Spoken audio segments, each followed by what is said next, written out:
There are moments when life seems to place us at an invisible crossroads. You feel something inside of you, longing to be born, a vision, a dream, a new version of yourself. But the very moment you choose to move toward that inner calling, a subtle yet powerful voice whispers in your mind, "What if it doesn't work?" And it's at that point that many of us remain, not because of a lack of desire or talent, but because we're trapped in a quiet maze called self-doubt. Self-doubt doesn't shout. It slips in like a thin veil over your thoughts, repeating arguments that seem reasonable, but only serve to sustain fear. It's sneaky. It wears the mask of caution. It hides behind phrases like, "Maybe wait a little longer," "Not now," "Who am I to do this?" Napoleon Hill called this the seed of failure planted by outside suggestion. And the most unsettling part is that once this seed is accepted, it roots itself deeply, shaping decisions, sabotaging opportunities, and putting the vast potential within you to sleep. Joe Dispenza offers a neuroscientific lens to this process. Doubt is not just a thought. It becomes a chemical loop, an internal routine your brain repeats because it learned to feel safe there. Feeling doubt becomes an emotional addiction. And like all addictions, even if painful, it feels familiar. The mind then hesitates. It doesn't leap. It waits for certainties that never come, and life passes by. But what if doubt isn't the problem at all? What if it's just a fog on the mirror, a temporary blurring that doesn't alter the reflection, but simply blocks your view of who you truly are? In that case, doubt isn't truth. It's just a veil, and every veil, sooner or later, can be lifted. Napoleon Hill also reminded us of a powerful antidote: firm decision. Not as an impulsive act, but as an inner vibration that says, "I choose." Because deciding is not just about choosing a path, it's about activating a frequency. It's giving a silent command to the invisible forces that respond to what we feel, not what we fear. And when we decide with faith, not blind faith, but faith trained through emotional repetition of a positive mental image, something begins to reorganize both inside and outside of us. As Hill taught, faith is not dogma. It's an elevated state of mind, a neural pattern that can be cultivated with presence, practice, and intention. So maybe, just maybe, you're not lost. Maybe you're just surrounded by fog, and fog is not an end. It's an invitation to remember that even when you can't see yourself clearly, the light inside you is still burning. And it's from this point, this quiet moment when you realize that doubt is not who you are but something you've been carrying, that true transformation begins. Let's go deeper, because the next truth may change how you see yourself. And when your inner vision shifts, the entire world begins to reorganize around it. There's a quiet kind of pain in not trusting yourself, and that pain, more often than not, doesn't come from what you lack, but from what you've been taught to believe you lack. From a young age, we are shaped by words we didn't choose, by looks that judged without understanding, by silences that spoke more than 1,000 sentences. Doubt, in this context, isn't a choice. It's an emotional inheritance, and without realizing it, we carry it as if it were part of who we are, but it's not. You weren't born doubting. Look at a child. They don't question whether they can walk, talk, explore. They just try, and try again, and smile while falling. Doubt enters later, and often with the voice of someone who once said, "That's not for you. Be careful not to mess up. Don't aim too high." Napoleon Hill called this the echo of criticism, a subtle noise that lodges itself in the mind and over time contaminates the sacred space of thought with doubts that were never yours, but that you now repeat internally as if they were. This external echo becomes an internal vibration out of tune with your desires. You want something deeply. You feel born for it. But simultaneously, a part of you whispers that you're not worthy. This isn't coincidence. It's vibrational dissonance. It's the inner conflict between what you want and what, at a subconscious level, you believe you deserve. And that conflict creates noise. friction, paralysis. In that sense, self-doubt becomes armor that no longer protects but imprisons. And the cruelest part? It's often fed by emotional lies from the past. Lies that said you weren't enough, that you had to fit in, that you couldn't fail, that you should settle. And those ideas, repeated silently over time, build a false identity, one that confuses caution with incapacity, that confuses prudence with fear, that confuses humility with self-denial. But there's a vast difference between being careful and being paralyzed by fear, between thoughtful reflection and never taking action out of fear of failing. The doubt you feel today may not be yours, and it may just be a voice that took residence in your mind and that you unknowingly started calling me. So maybe the first step is not to silence that voice, but to recognize it, to look at it with compassion and say, I know where you came from, but I don't need to follow you anymore. Because the doubt inside you isn't your destiny, it's just an old story, one that's ready to be rewritten. And every story can change when the one telling it chooses to awaken. Some fears present themselves openly, fear of failure, rejection, loss, but others wear elegant disguises. They speak with sophistication. They are so convincing they appear as virtues. One of the most subtle and most paralyzing is fear dressed up as caution. How many times have you postponed a dream because it didn't feel like the right time? How many times did you tell yourself you needed more preparation, more signs, more certainty? In many of those moments, it wasn't your intuition speaking. It was fear, trying to survive with grace. The mind, when it wants to avoid risk, is creative. It rationalizes, it justifies, and what was once a genuine desire becomes a delayed promise, an abandoned project, a forgotten part of you. Greg Braden reminds us, you're not here to repeat the past, but to transform patterns. Living with excessive caution is often just repeating old programming in the name of safety. It means clinging to what's known out of fear of facing what's new. It's avoiding mistakes while also avoiding the birth of something greater. And in that process, many confuse sensibility with stagnation. The kind of caution that paralyzes isn't caution at all. It's sophisticated self-sabotage. It's the ego pretending to be wise when it's really just afraid of being left behind. It's the desire for absolute control, masking the panic of not being ready enough. But are any of us truly ready before we take the first step? Is there ever a perfect moment that isn't now? What few realize is that doubt in this light isn't weakness. It's a sign of a sensitive heart afraid of being hurt. It's emotional intelligence, misdirected. When channeled properly, that sensitivity becomes intuition. When distorted by fear, it becomes paralysis. And perhaps deep down the question isn't, what if I fail? But what if I fully become who I am? Because to fully exist, with all its demands of courage, surrender, and vulnerability, can be more frightening than failure. The fear of making mistakes often hides the fear of shining, of standing out, of living without more excuses. But a half-lived life, no matter how safe or approved by others, never satisfies the soul, because the soul knows. It knows it wasn't born to hide behind justifications. It was born to expand, to reach, to transform, even if that means failing, stumbling, starting over. After all, there is no greater risk than not allowing yourself to truly live. There's a painful irony in how the human brain works. What we most desire, freedom, fulfillment, expansion, often stands just beyond a wall built by our own minds. And that wall, more often than not, isn't made of facts. It's made of habits, of unconscious repetition, of emotional patterns that quietly turn into addictions.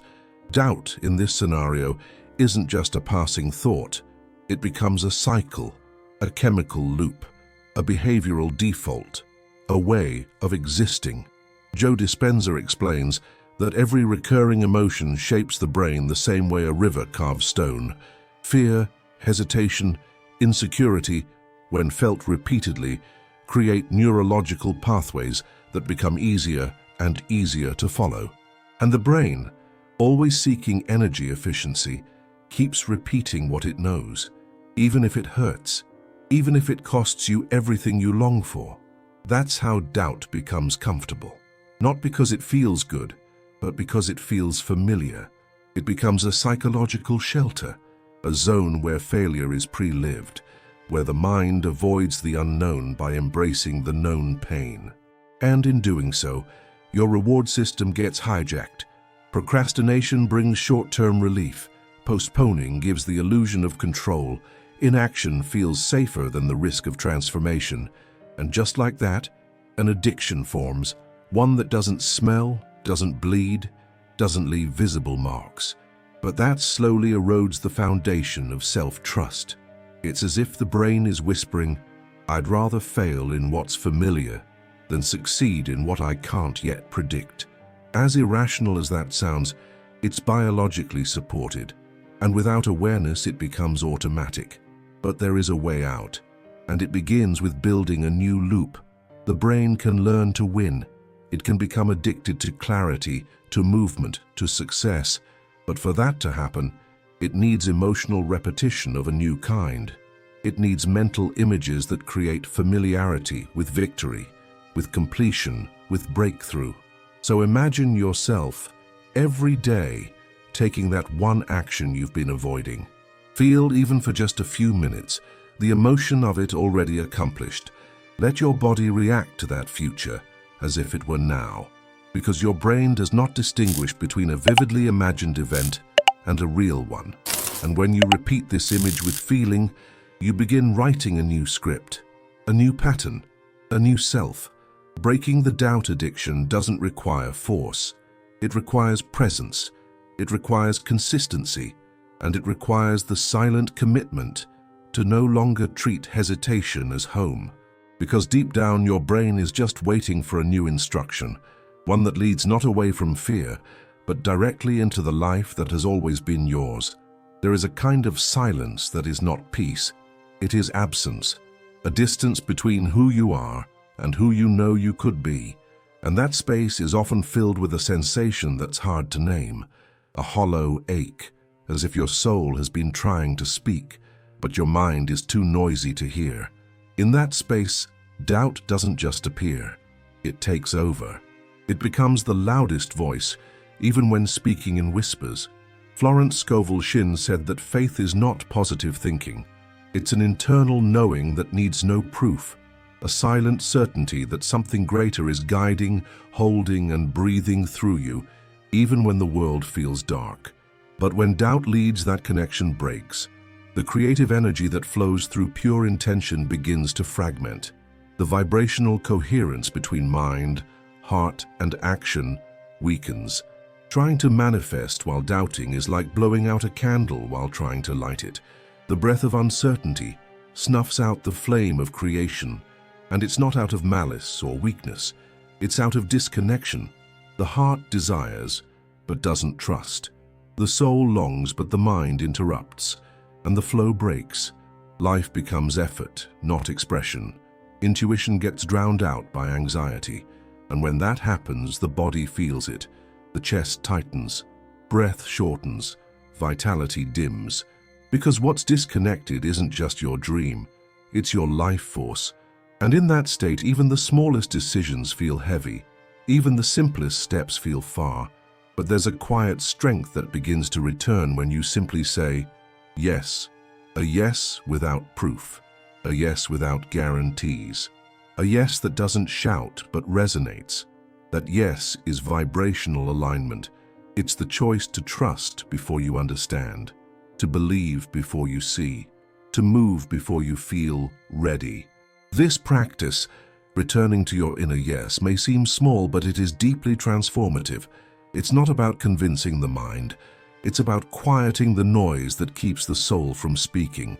It's about clearing the channel so the light can pass through again. And when it does, if only for a few moments, you feel it. Something inside softens, something opens, and without knowing how, you realize you are never alone. Doubt doesn't need to be defeated. It needs to be dissolved by presence, by listening, by surrender. Because beneath it, the creative field is still waiting, silent, but constant, waiting for the moment when you choose, without proof, to trust again and let life flow back through you. There is something sacred in the moment we close our eyes and vividly imagine what we truly desire. In that moment, doubt fades, fear softens, and for a brief instant, we are all that we envision, not as fantasy, but as truth, as direct access to the invisible source of reality that begins within. Neville Goddard firmly and gently reminds us, everything you vividly imagine with emotion already exists in the invisible realm. That's not a metaphor, it's a law of being. What you see inside with heartfelt conviction starts shaping what you see outside. But here's the part most miss. The problem isn't the capacity to imagine, it's the absence of a living vision. A vision that breathes, that pulses, that stirs something deep within you. Doubt doesn't arise from lack of ability, it arises from lack of vision. Because when the inner mind is blind, fear takes control. And when fear takes over, the body hesitates. And when the body hesitates, reality stops moving. But when you have clarity within, when your vision is so vivid it feels touchable, fear loses its grip. Because the subconscious doesn't respond to logic. It responds to images. It responds to feelings. It responds to what you emotionally believe. So imagine just 3 minutes a day, letting yourself live in that future, not just seeing it, but feeling it. The ground beneath your feet, the air on your face, the joy in your chest. See yourself living what you deeply desire. No forcing, no doubting. Just allowing your mind, body, and energy to align with the image of your future. This isn't fantasy. It's neural preparation, emotional retraining, vibrational reconnection. Because when the mind is nourished by vivid images, it starts looking for paths. And the body, when it feels the outcome is possible, begins to act differently. Not from effort, but from coherence. Imagination isn't a luxury. It's a key. A forgotten tool, a portal that connects who you are to who you're becoming. And the more you activate it with genuine emotion, the more reality starts to move. Not because something magical happened, but because you finally stopped doubting and started seeing. Seeing with the soul's eyes, seeing with a heart that's awake, seeing with the quiet certainty that what you seek is already forming. Inside first, then out. There's a recurring image in our most fragile emotional moments. Standing in front of a mirror and not recognizing yourself, seeing the face but not the essence, feeling like something is missing, not outside, but within, as if a fog has covered the clarity of who you truly are. That fog has a name. It's called doubt. And what it hides is not your talent, not your value, not your destiny. What it hides is your memory of where you come from. Napoleon Hill wrote, "Whatever the mind can conceive and believe, it can achieve. But this only becomes real when you remember that you are a creative mind. You are not separate from life. You are not begging for blessings. You are co-creating with life itself." Doubt arises when you view yourself through the eyes of the ego, that conditioned fragment obsessed with fear, time, and past wounds. The ego sees your flaws, your failures, your delays. Consciousness does not. Consciousness sees your essence, the still point where truth resides. You are a reflection of the Creator, not as poetic exaggeration, but as sacred reality. Everything vibrating within you carries the same signature as the force that births stars and galaxies. But when fear takes over, when inherited beliefs drown your intuition, the reflection distorts. Instead of seeing yourself as a bridge between the invisible and the visible, you start seeing yourself as broken, wrong, misplaced. That's the illusion. A painful illusion, but still only illusion. Doubt is forgetting, doubt is the veil, and behind it has always been the same presence. You, whole, complete, already enough. Because yes, you were born ready. Not ready to follow formulas or please expectations, but ready to live your truth with courage, to walk in authenticity, to be the unique channel that only you can be in this world. Maybe you're waiting to feel prepared, Maybe you think you need more certainty, more signs. But what if the only thing missing is the remembrance that you were never unprepared to begin with? What if you're not waiting to become, but simply forgetting that you already are? Readiness is not the absence of fear. It's choosing to walk forward with a trembling heart. It's trusting that the mirror only needs cleaning because the reflection has always been there. And when you remember this, doubt loses its power. It can't survive in the presence of awakened awareness, in the presence of someone who at last chose to see themselves for what they truly are, a living, breathing reflection of creation itself. There is a moment, almost always quiet, when something inside us rises, not with excitement, not with haste, but with a calm, grounded strength. It's the moment when waiting ends, when fear no longer leads, when doubt loses its throne. That moment isn't marked by a visible miracle or a dramatic sign. It's marked by a decision, an inner decision, one that vibrates through the body before it even becomes words. Napoleon Hill said, "Doubt only survives in the absence of decision." And when you deeply understand this, something shifts. Because you realize doubt doesn't need to be fought. It just needs to be replaced with clarity. And clarity is born from choice. Decision is more than action. It's a declaration to the universe and to yourself that you are ready to command the invisible forces that respond not to your fear, but to your feeling, to what you believe. Bruce Lipton takes this deeper. Our beliefs literally reprogram our biology. They activate or deactivate genes. They shift our body chemistry. They determine how we move, heal, respond. Which means when you decide with conviction, you don't just change your mind, you change your cells. You tell your body that a new reality has been claimed, a new identity has been accepted. And here's the beauty. The certainty you've been waiting for doesn't come before the decision. It comes from the decision. Waiting to feel ready before acting is like waiting for warmth before lighting the fire. It's the opposite of how creation works. Confidence grows as you move. Faith expands with the first step. Potential unfolds through motion. You don't need to know everything. You don't need to be completely prepared. You just need one clear decision. A decision that says, "I will no longer hide behind doubt." Because doubt may sound logical, but often it's just fear in disguise, and action may feel bold, but often it's just your soul reclaiming its place. Picture a seed. It's under the soil, dark, silent, uncertain. It has no proof that the sun will come, but still it breaks. It breaks the earth, breaks the silence, breaks the pattern, and begins to rise.